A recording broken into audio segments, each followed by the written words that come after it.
And lastly, I want to make a comment on a false report regarding former Acting Attorney General Sally Yates. As a matter of fact, I'd like to walk you through the sequence of events just to make sure that everyone's abundantly clear on what happened. On March 14th, Chairman Nunes and Ranking Member Schiff invited Sally Yates to testify on March 28th. On March 23rd, Sally Yates' attorney sent a letter to the Department of Justice asking for their consent to testify without constraints. On March 24th, the Department of Justice responded that the President owns those privileges to discuss the communications they were requesting to talk about and referred them to the White House.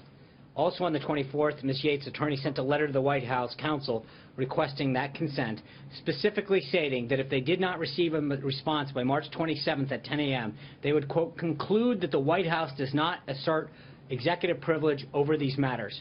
The White House did not respond and took no action that prevented Ms. Yates from testifying. That's the story.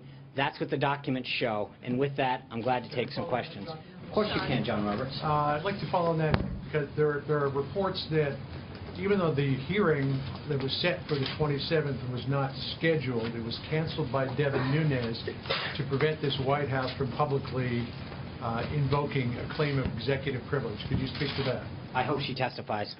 I look forward to it. It was never, let's be honest, the hearing was actually never notified.